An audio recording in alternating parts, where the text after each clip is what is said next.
Good morning students, ये आपका part 11 video इस चैप्टर का। पार्ट 11 वीडियो में प्रश्नावली 1B पे है और क्वेश्चन नंबर है 18।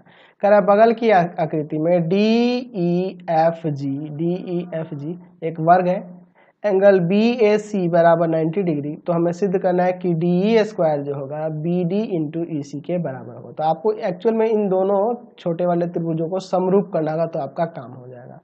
तो पहले लिख लेते हैं क्या दिया हुआ है। दिया है त्रिभुज ए बी सी में क्या कह रहा है कि एंगल बी ए सी जो है 90 डिग्री का है। एंगल बी ए सी 90 है। अच्छा, और ये भी कह रहा है कि डी ई एफ जी एक वर्ग है, एक वर्ग है। तो सिद्ध करना है, तो सिद्ध करना है कि डी ई स्क्वायर जो होगा ना वह बराबर हो जाएगा बी डी और गुना में ई सी के, बी डी गुना ई सी के बराबर होगा। चलिए इसका प्रमाण देखते हैं। मैं इसमें थोड़ा नाम दे देता हूँ। इसको आप एंगल 1 कह लो, इसको आप 2 कह लो, इसको आप 3 कह लो और इसको आप 4 कह लो। ठीक है, चलिए।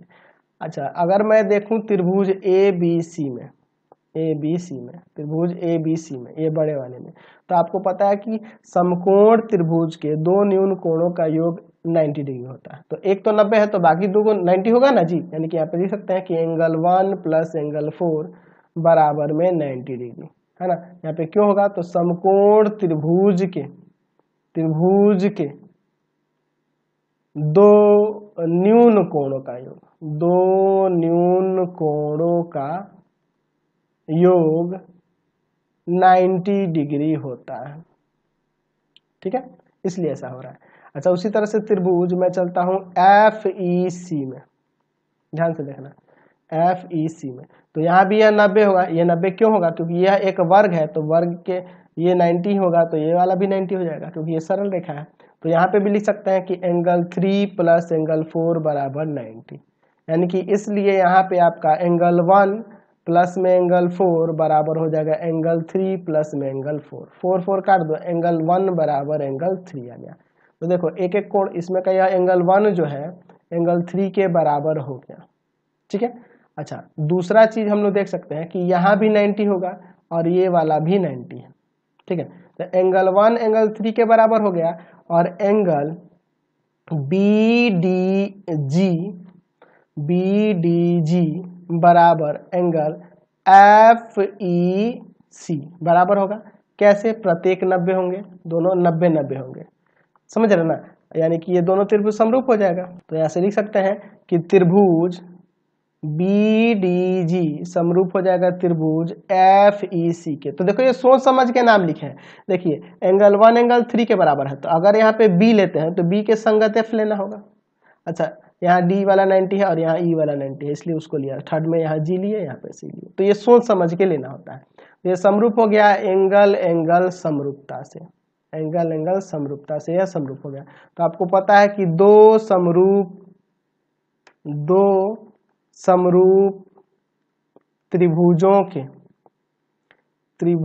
के संगत भुजाओं का अनुपात बराबर होता है। दो समरूप त्रिभुजों के संगत भुजाओं का अनुपात बराबर होता है। तो इस त्रिभुज में अगर मैं BD लेता हूं, इस त्रिभुज में BD लेता हूं, तो इस त्रिभुज में क्या होगा, BD के संगत यहां से देखो FE हो जाएगा।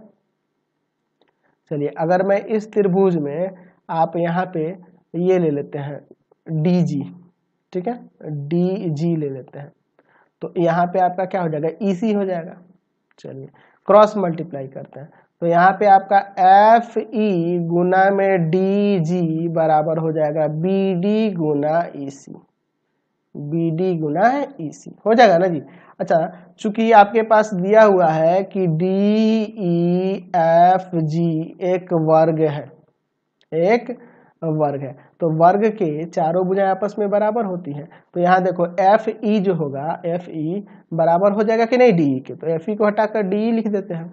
अच्छा, DG जो है यह भी आपका DG ये D के भी बराबर हो जाएगा क्योंकि वर्ग है, तो DE लिख देते हैं। बराबर में BD और गुना में EC। तो ये दोनों गुना होगा तो हो जाएगा DE का स्क्वायर बराबर में BD गुना EC। यही ना हमें प्रमाणित करना था, तो हमने इसे प्रमाणित कर दिया। चलते हैं नेक्स्ट क्वेश्चन की ओर। Question number